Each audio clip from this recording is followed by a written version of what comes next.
Good morning class. देखिए, पिछली class में हमने पढ़ा था एडवर्टीजमेंट्स में फर्स्ट टॉपिक जो कि था मैट्रिमोनियल यानी वैवाहिक के बारे में हमने पढ़ा था। उसमें हमने देखा था कि कैसे हमें दूल्हा चाहिए या दुल्हन चाहिए, उसकी एडवर्टीजमेंट हम तैयार करते हैं। इन सब में देखिएगा एक चीज़ है कि जितने भी एडवर्टीजमेंट्स होते हैं उन सब में, जैसे आज हमारा जो टॉपिक है वो है जॉब वैकेंसी या फिर अपॉइंटमेंट्स। इन सभी प्रकार के एडवर्टीजमेंट्स में आपको एक चीज़ देखने की सबसे पहली ज़रूरत है कि सभी एडवर्टीजमेंट में नंबर 1 हेडिंग आएगी। नंबर 1 क्या आएगा? हेडिंग आएगी कि हमें ज़रूरत है या हमारे पास है। नंबर 2, हमारे पास जो संस्था है या फिर मान लीजिए जो कुछ है उसकी जाति या उसका प्रकार या उसका नाम हमारे पास आएगा, तो हम यहाँ पे कर देते हैं नेम। थर्ड जो हमारे पास है, जो कॉमनली सब में आता है, वो आता है हमारे पास या तो हमारी ज़रूरत या फिर हमारे पास जो अवेलेबल है वो, यानी रिक्वायरमेंट और अवेलेबिलिटी, ये हमारे पास आएगा। फोर्थ जो कॉमन चीज़ है वो है हमारे पास की एड्रेस। ये हमारे पास 4 चीज़ें सभी प्रकार के एडवर्टीजमेंट्स में कॉमन रहेंगी। तो आज हम जो करने जा रहे हैं वो है क्या? जॉब वैकेंसी या फिर अपॉइंटमेंट्स। देखिए, जॉब वैकेंसी या अपॉइंटमेंट्स कहा किससे जाता है? जैसे कि आप सब 12th क्लास के स्टूडेंट्स हो तो आपको ये पता ही है कि हम जब कभी भी बाहर निकलते हैं तो हम हमारे मित्रों से मिलते हैं और उनसे कहते हैं यार कोई नौकरी आई क्या, कोई सरकारी जॉब के फॉर्म भरे जा रहे हैं क्या। तो ऐसे हम उनसे पूछ क्या रहे हैं? एक्चुअली में हम उनसे जो पूछ रहे हैं वो पूछ रहे हैं जॉब वैकेंसी के बारे में। किसके बारे में? जॉब वैकेंसी के बारे में। और अक्सर आपने ये देखा होगा कि आपके कुछ फ्रेंड जो सरकारी जॉब में होते हैं और कुछ कहाँ होते हैं? प्राइवेट जॉब्स में होते हैं। तो प्राइवेट जॉब्स में एक्चुअली में होता क्या है? प्राइवेट्स हो या सरकारी हो, प्राइवेट का एक छोटा सा एडवर्टीजमेंट आता है अखबार में जिसमें संस्था का नाम दिया हुआ होता है, किस पोस्ट के लिए उन्हें ज़रूरत है वो पोस्ट दी हुई होती है, सैलरी क्या होती है वो दी हुई होती है, किस उम्र तक के या किस क्वालिफ़िकेशन के बंदे उसमें पार्टिसिपेट कर सकते हैं वो दिया हुआ होता है, और किस व्यक्ति से मिला जाए, कहाँ पे इंटरव्यू होगा, वो डिटेल उसमें दी हुई होती है। वो डिटेल उसमें दी हुई होती है। तो वो जो एडवर्टीजमेंट है वो न्यूज़पेपर में हमें मिलते हैं या फिर इंटरनेट वेबसाइट्स, जो जॉब वेबसाइट्स होती हैं उन पे हमें मिलता है। तो एक्चुअली में देखिएगा वहाँ पे वो सारी चीज़ें मेंशन होती है जो यहाँ पे हम सीख रहे हैं। ठीक उसी प्रकार से जब हम बात करते हैं गवर्नमेंट जॉब की, तो आपने देखा होगा गवर्नमेंट जॉब का एक नोटिफिकेशन आता है पूरा का पूरा न्यूज़पेपर में, और उस नोटिफिकेशन को कुछ इस प्रकार से उन्होंने ड्राफ्ट किया हुआ होता है। एक कॉलम में या एक कोने में अखबार में दिया हुआ होता है, ऊपर संस्था का नाम दिया हुआ होता है, फिर कौन सा लेटर है, क्या है या रिक्वायरमेंट है वो यहाँ पे उस संस्था के नाम के नीचे दी हुई होती है। फिर कब से फॉर्म चालू होंगे, कौन कौन भर सकता है, कितनी तारीख तक भरे जाएंगे और किस प्रकार से क्या प्रोसीजर होगी, कितनी सैलरी मिलेगी, और फिर नीचे नंबर दिए हुए होते हैं कि यदि कोई किसी को कोई भी तकलीफ़ हो या फिर वो फॉर्म भरने में कोई दिक्कत हो तो वो व्यक्ति इन नीचे लिखे हुए नंबरों पे क्या करे? संपर्क कर सके।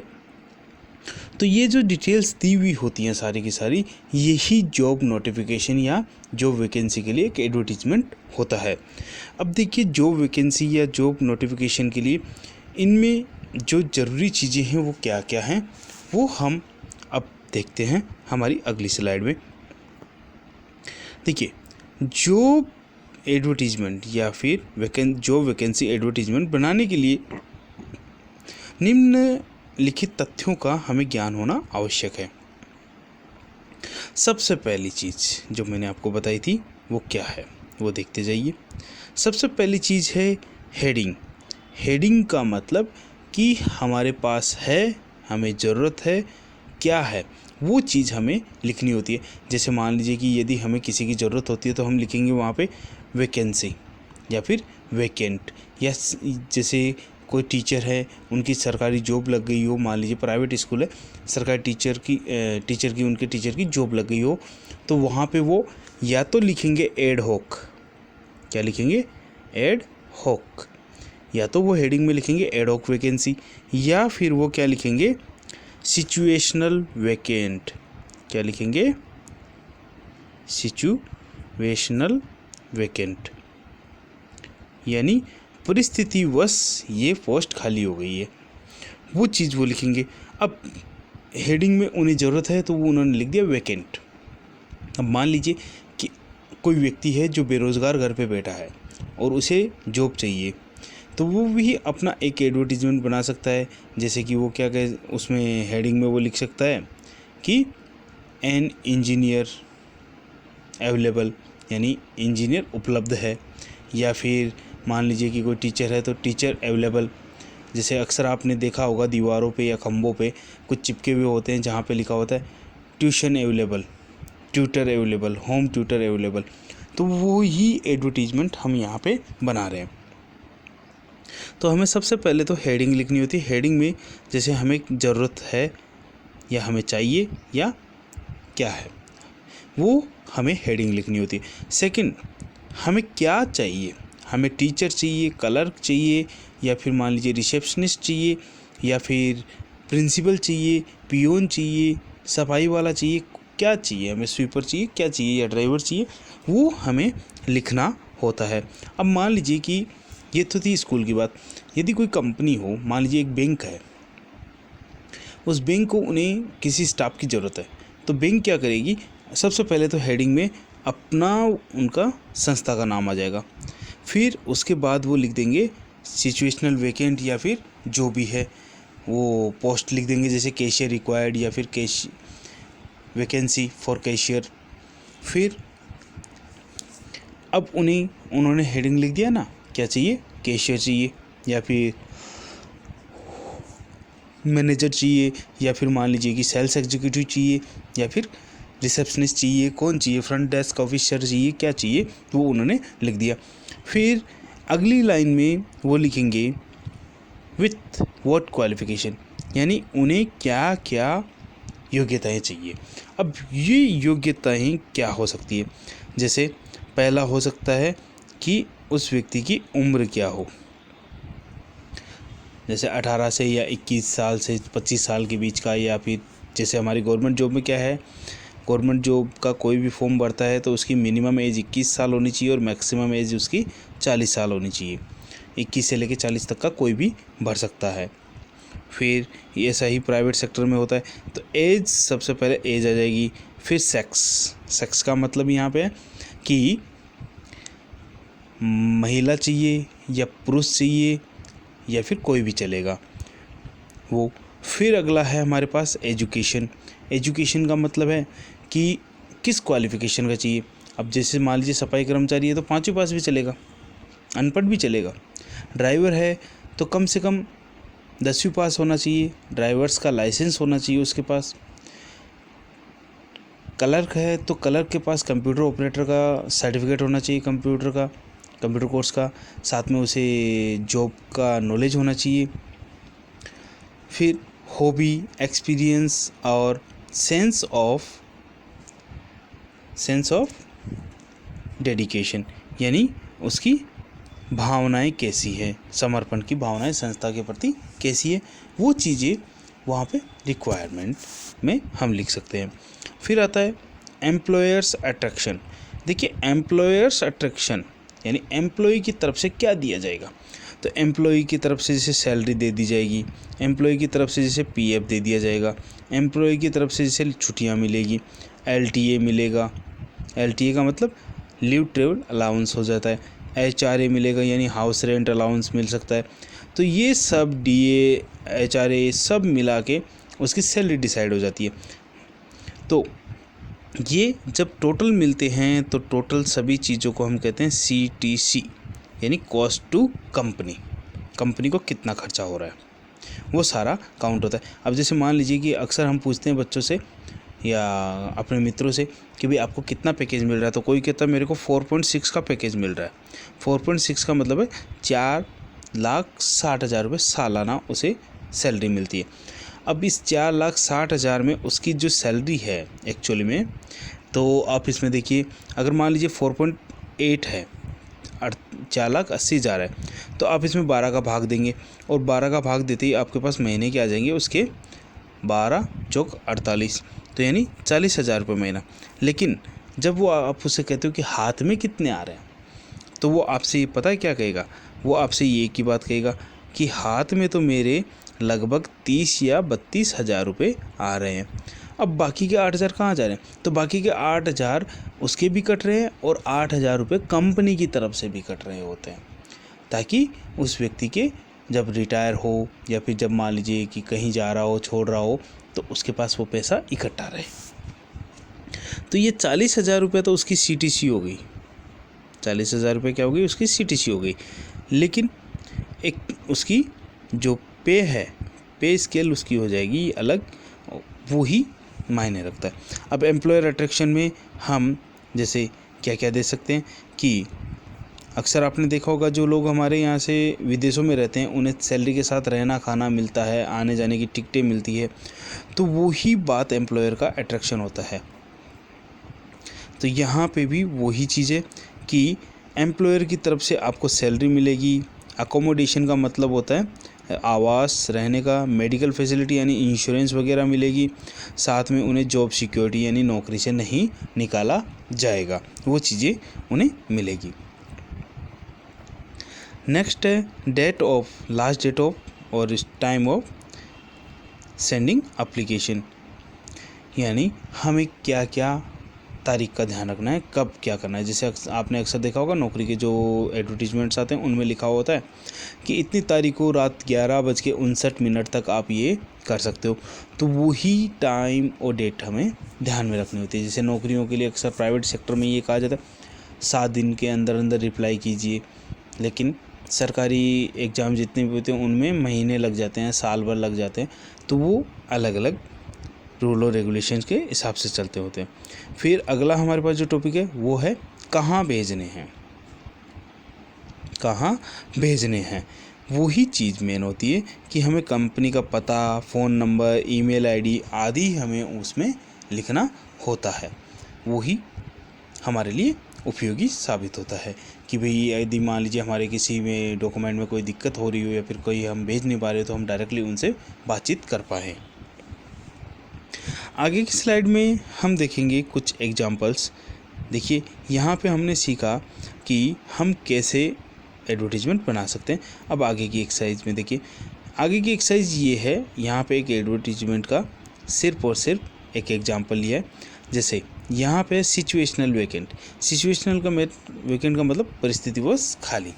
अब इसमें आप क्या क्या भरेंगे, तो यहाँ पे देखिए सबसे पहले ऑर्गेनाइजेशन का नाम, जैसे मैंने अभी आपको बताया संस्था का नाम ऊपर लिखा जाता है। Number of vacancy and post for which a candidate is required, यानी कितनी खाली जगह है, कितनी पोस्ट खाली है, हमें बंदे कितनी के लिए चाहिए। फिर अगला आता है क्वालिफ़िकेशन और एक्सपीरियंस, क्वालिफ़िकेशन एंड एक्सपीरियंस, यानी जो हमें कैंडिडेट चाहिए उस कैंडिडेट की क्वालिफ़िकेशन क्या चाहिए, यानी उसकी योग्यता क्या चाहिए और उसका एक्सपीरियंस कितना हमें चाहिए। नेक्स्ट है एज एंड सेक्स, यानी वो आदमी चाहिए या औरत चाहिए, कितनी उम्र तक के चाहिए। पे स्केल, यानी उन्हें सैलरी कितनी मिलेगी। सिलेक्शन प्रोसीजर, सिलेक्शन प्रोसीजर का मतलब है कि किस प्रकार से उनका सिलेक्शन होगा। जैसे पहले फॉर्म फिलअप करेंगे, भेजेंगे, फिर उनका रिटर्न एग्ज़ाम लगेगा, फिर उसका रिज़ल्ट आने के बाद में उनको इंटरव्यू के लिए बुलाया जाएगा, इंटरव्यू में उनका सिलेक्शन होगा, फिर उसके बाद उनकी GD हो जाएगी यानी ग्रुप डिस्कशन हो जाएगा, फिर पर्सनालिटी टेस्ट हो जाएगा, फिर उनका स्क्रीन टेस्ट हो जाएगा। ऐसे बहुत से टेस्ट होने के बाद में ही एंड में जितनी ज़रूरत उन्हें होती है उतनी वो क्रीम निकाल लेते हैं, यानी उतने उतने बंदों को वो अपने पास रख लेते हैं जो सभी एग्ज़ाम में पास होके आ रहे थे, उन्हें वहाँ पे रख के वो जॉब दे देते हैं। और इस प्रकार एंड में सिलेक्शन प्रोसीजर पूरी हो जाती है। फिर अगला है लास्ट डेट और इंटरव्यू डेट एंड टाइम, यानी फॉर्म भरने की अंतिम तिथि क्या है और इंटरव्यू कितनी तारीख होगा और कितनी बजे होगा और कहाँ होगा, वो डिटेल हमें देनी होती है। फिर कॉन्टैक्ट नंबर और एड्रेस, यानी संस्था का नाम, संस्था का पता और संस्था के उस व्यक्ति के नंबर जो व्यक्ति इस रिक्रूटमेंट प्रोसेस में कैंडिडेट्स की हेल्प करेगा, उसके नंबर वो यहाँ पे देने होते हैं सिचुएशनल वैकेंट में। अगला एग्जाम्पल हम लेंगे, वो लेंगे सिचुएशनल वांटेड, यानी देखिए वांटेड और वैकेंट दोनों ही एक ही चीज़ें हैं। अब यहाँ पे नेम ऑफ द प्रोफेशन, यानी प्रोफेशन का मतलब है पैसा। पैसा मतलब जैसे रोजगार या फिर कामगार या काम। जैसे एक टीचर है, उसका प्रोफेशन है टीचिंग। एक डॉक्टर है, उसका प्रोफेशन डॉक्टर। ठीक उसी प्रकार एक जो खाती है या बढ़ई है, उसका कारपेंटर है, उसका पैसा, उसका रोज़गार वो है। तो यहाँ पे हमें सबसे पहले प्रोफेशन का नाम लिखना होता है। नेक्स्ट हमें क्वालिफ़िकेशन एंड एक्सपीरियंस, यानी उस व्यक्ति के पास कितनी क्वालिफ़िकेशन है और कितना एक्सपीरियंस है, वो चीज़ें। Extra curriculum activities, extra curriculum activities का मतलब है कि कोई अन्य उनके पास कोई सर्टिफिकेट या फिर किसी और कोर्स की उन्हें जानकारी हो, तो वो जैसे मान लीजिए टीचर होते हैं तो टीचर सिर्फ पढ़ाने का ही नहीं, उन्हें कंप्यूटर का ज्ञान भी होता है, उन्हें खेलकूद का भी होता है। अब जैसे हर स्कूल में एक टीचर होता है जो कि बच्चों को व्यायाम करवाता है, पीटीआई जिसे हम कहते हैं।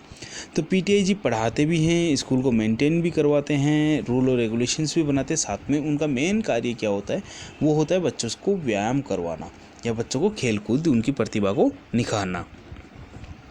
नेक्स्ट हमारे पास जो पॉइंट आएगा वो आएगा एज, यानी बंदे की एज क्या है, बंदे का सेक्स क्या है, यानी मेल है या फीमेल है। नेशनैलिटी क्या है, यानी वो किस देश का नागरिक है।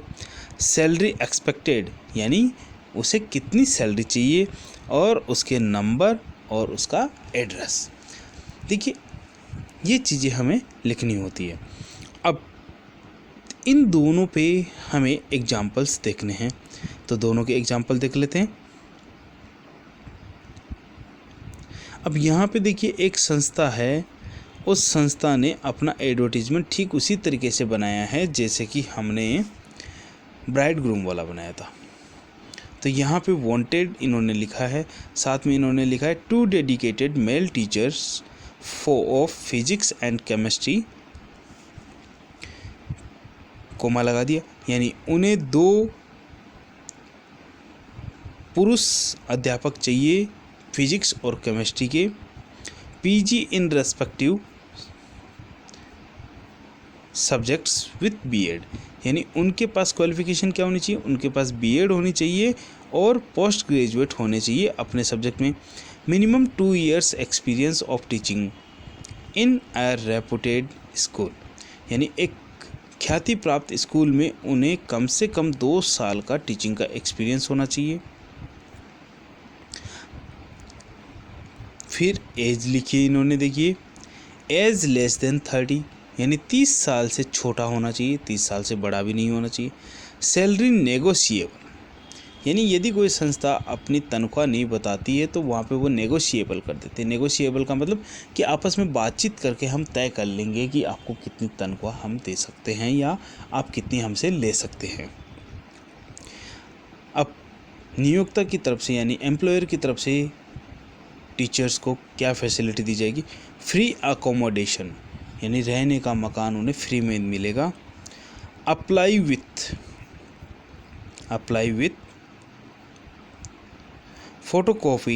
Photostat copies of all the certificates with in 10 days of advertisement, यानी ये क्या कह रहे हैं कि इस एडवर्टीजमेंट के छपने के 10 दिन के अंदर अंदर आप अपनी जितनी भी डॉक्यूमेंट है उन सब की फ़ोटोकॉपी के साथ अप्लाई कर सकते हो।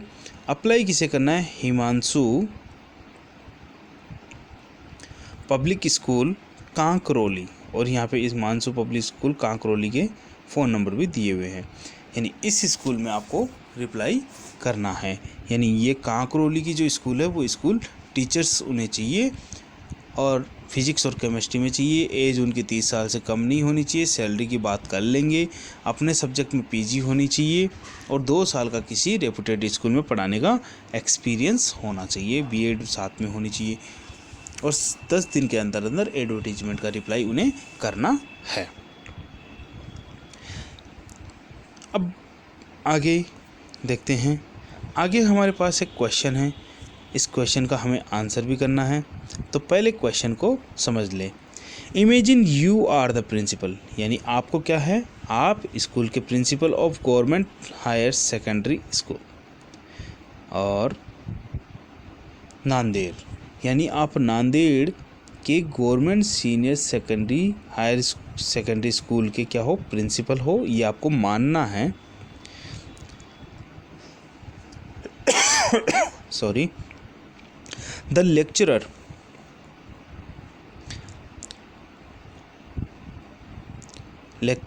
who taught English has gone on a year-long leave, यानी जो लेक्चरर व्याख्याता इंग्लिश पढ़ा रहे थे वो 1 साल से लंबी छुट्टी पर जा रहे हैं, 1 साल की लंबी छुट्टी पर जा रहे हैं।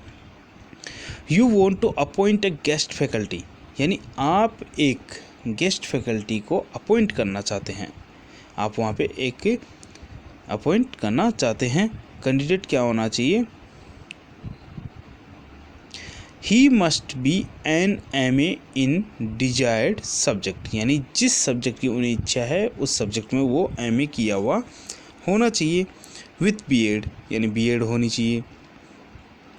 He must have 5 year experience of teaching, यानी उस व्यक्ति को कितने 5 साल का पढ़ाने का अनुभव होना चाहिए। You can pay him 8,000 per month, और आप उन्हें 8,000 रुपये पर मंथ तनख्वाह दे सकते हैं। Draft an advertisement for walk in, देखिए वॉक इन इंटरव्यू, यानी वॉक इन का मतलब क्या होता है कि जब चाहो स्कूल आ जाओ इंटरव्यू देने के लिए, जितनी जल्दी हो उतनी जल्दी इंटरव्यू चालू है। To be published in local daily newspaper, ये क्या कह रहे हैं कि आपको अपने आप को government senior secondary school Nanded के प्रिंसिपल मान लेना है। आपके यहाँ पे जो इंग्लिश पढ़ाने वाले व्याख्याता हैं वो 1 साल की छुट्टी पे जा रहे हैं, तो आपको एक गेस्ट फैकल्टी चाहिए जिसे आप 8,000 रुपये तनख्वाह दे सकते हो, और गेस्ट फैकल्टी को 5 साल का पढ़ाने का अनुभव होना चाहिए, साथ में उन्हें MA इंग्लिश और BEd होनी ज़रूरी है, और आपके यहाँ पे इंटरव्यू चालू है। ये तो था हमारा सवाल। अब इस सवाल का जवाब क्या है, सवाल का जवाब है सिचुएशनल वैकेंट। सबसे पहले तो यानी परिस्थितिवश ये जगह खाली हुई है, इस परिस्थिति आपके सामने थी जो सवाल में दी गई थी।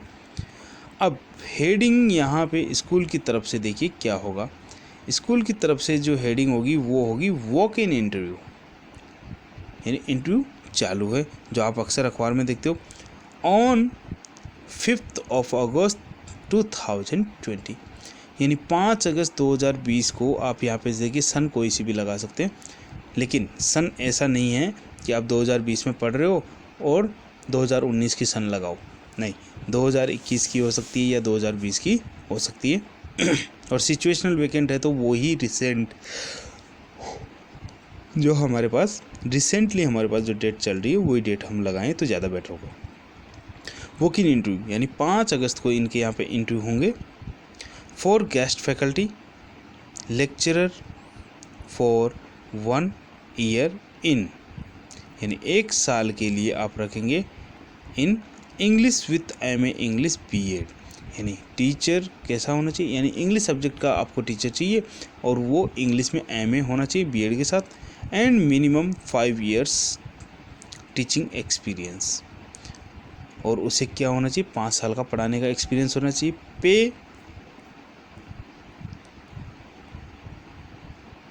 पे रुपीज़ 8,000 पर मंथ फिक्स्ड, यानी 8,000 रुपया महीने का फिक्स है, इससे ज़्यादा नहीं मिलेगा। ब्रिंग ऑल द डॉक्यूमेंट्स, यानी अपने सभी डॉक्यूमेंट्स को साथ में ले आएँ इंटरव्यू के टाइम पे। Principal government higher secondary school Nanded, phone number ये दिए हुए हैं।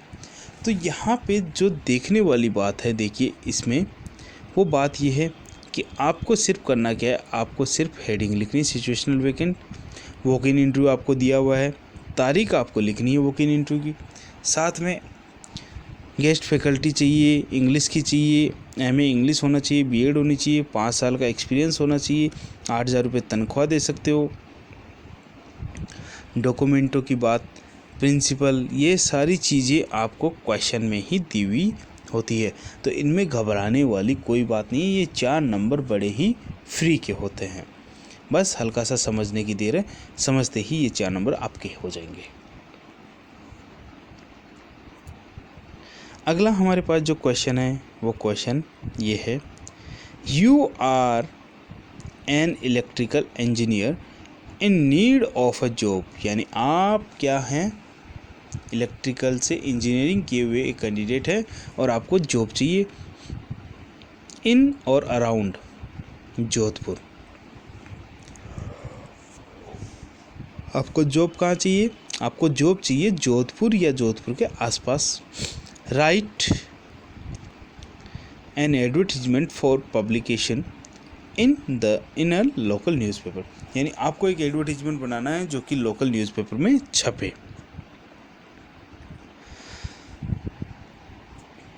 तो देखिए लोकल न्यूज़पेपर के लिए आपका एडवर्टीजमेंट क्या होगा, सबसे पहले तो आपको हेडिंग लगानी होगी, जैसे इलेक्ट्रिकल इंजीनियर अवेलेबल या फिर सिचुएशनल अवेलेबिलिटी, या नीड अ जॉब, जॉब की ज़रूरत है। अब फर्स्ट क्लास, अब आपके पास बीई इलेक्ट्रिकल, देखिए आपके पास जो डिटेल दी गई है, बीई इलेक्ट्रिकल आपके पास उस बंदे की क्वालिफ़िकेशन दी गई है, साथ में आपके पास ये भी इलाका दिया हुआ है कि आप जोधपुर और जोधपुर के आसपास ही नौकरी कर सकते हो। तो अब आपका एड्रेस भी जोधपुर का होना चाहिए, साथ में आपको अपने मोबाइल नंबर लिखने होंगे, अपना एक्सपीरियंस और वो चीज़ें आपको लिखनी होगी। तो यहाँ पे देखिए, a first class BE electrical from Jodhpur university seeks a job in और अराउंड, यानी ये क्या कह रहे हैं कि जोधपुर यूनिवर्सिटी से फर्स्ट क्लास में इलेक्ट्रिकल से इंजीनियरिंग किया हुआ बंदा जोधपुर और जोधपुर के आसपास एक जॉब ढूंढ रहा है।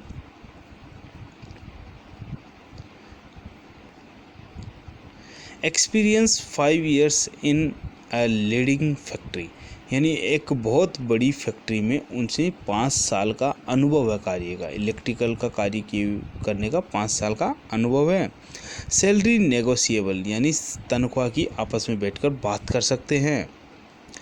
प्लीज़ कॉन्टेक्ट मोहन प्रकाश, यानी ये क्या कह रहे हैं कि मोहन प्रकाश से संपर्क करिए यदि किसी को ज़रूरत है। 68 Rajouri colony Jodhpur, mobile number 1234568910, जो इतने भी हैं जो भी है, यानी इन्होंने अपना एड्रेस भी लिखा है, अपने फ़ोन नंबर भी लिखे हैं, साथ में इन्होंने ये भी लिखा है कि उन्हें 5 साल का अनुभव है एक फैक्ट्री में इलेक्ट्रिकल का, और अभी जोधपुर और जोधपुर के आसपास नौकरी देख रहे हैं। अगला हमारे पास देखिए एक क्वेश्चन है और इसका आंसर भी है। यू आर जनरल मैनेजर, यानी आप कौन हो, जनरल मैनेजर हो, कहाँ के, KVM, आप KVM सॉफ्टवेयर सॉल्यूशन नाम से एक फर्म है, एक कंपनी है, उसके जनरल मैनेजर हो, GM हो, प्रताप नगर उदयपुर, जो कि कहाँ है ये KVM software solution, Pratap Nagar Udaipur में है। यू नीड, आपको ज़रूरत है, you need a software engineer for your organisation, यानी आप अपनी ऑर्गेनाइजेशन के लिए क्या कर रहे हो, एक सॉफ्टवेयर इंजीनियर को ढूंढ रहे हो।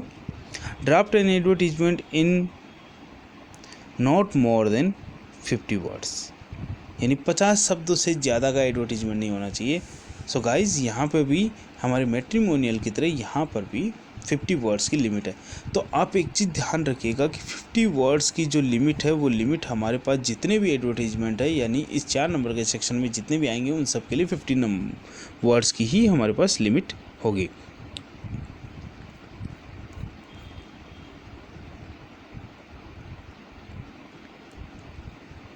To be published in Rajasthan Patrika under the classified column. यानी कह क्या रहे हैं कि KVM सॉफ्टवेयर के आप जनरल मैनेजर हैं और आपको एक सॉफ्टवेयर इंजीनियर की ज़रूरत है और KVM सॉफ्टवेयर उदयपुर में है, तो आप इस प्रकार का एडवर्टीजमेंट बनाइए जो कि राजस्थान पत्रिका के क्लासिफाइड कॉलम में छपे। तो अभी तक तो हमने जो एडवर्टीजमेंट देखे थे वो एडवर्टीजमेंट हमने मैट्रिमोनियल टाइप के देखे। अब जो एडवर्टीजमेंट होगा वो एडवर्टीजमेंट हमारे पास प्राइवेट सेक्टर के जो एडवर्टीजमेंट आते हैं, जो हमारे न्यूज़पेपर के क्लासिफाइड में दिए हुए होते हैं, उस प्रकार का है। तो ये देखिए यहाँ पे सबसे पहले इन्होंने संस्था का नाम लिखा है KVM सॉफ्टवेयर सॉल्यूशन, फिर अर्जेंटली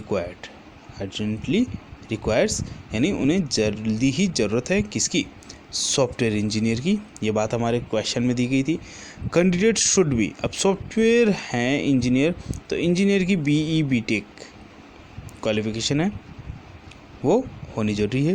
तो यहाँ पे लिख दिया the candidate should be BE और BTech वॉक इन इंटरव्यू यानी इंटरव्यू चालू है या इंटरव्यू होंगे फ्रॉम 11:30 AM to 3 PM, यानी 11:30 बजे से 3 बजे तक इंटरव्यू होंगे।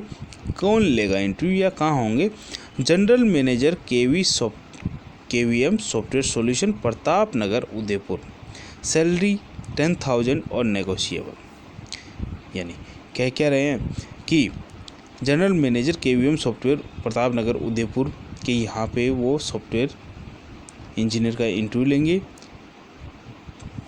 कितनी तारीख को लेंगे वो नहीं लिखा हुआ है, लेकिन समय लिखा हुआ है कि 11:30 से लेकर 3 बजे तक कोई भी आ सकता है इंटरव्यू देने के लिए। तनख्वाह 10,000 से लेकर 10,000 तो है ये, बाकी एक्सपीरियंस के हिसाब से या फिर क्वालिटी के हिसाब से तनख्वाह तो घट बढ़ सकती है, घट भी सकती है और बढ़ भी सकती है। सो गाइज आज हमने जो कुछ सीखा वो ये था कि पहला हमने सीखा एडवर्टीजमेंट जो है वैकेंसी के वो कैसे बनाए जाते हैं, उनमें क्या क्या ज़रूरत होती है। सेकंड हमने उनके एग्जांपल्स देखे कि किस प्रकार से क्या लिखा हुआ है। हाँ, एडवर्टीजमेंट का ध्यान रखिएगा, जब भी एडवर्टीजमेंट बनाने हो तो एडवर्टीजमेंट इस तरीके से बनाएं ताकि बेटर दिखने में अच्छे हों और नंबर भी अच्छे आएँ। सो गाइज आज की क्लास के लिए इतना ही। नेक्स्ट क्लास में हम और भी कुछ सीखेंगे और वो भी इन्हीं एडवर्टीजमेंट से सीखेंगे। अगला हमारा जो टॉपिक होगा वो होगा लॉस्ट एंड फाउंड का।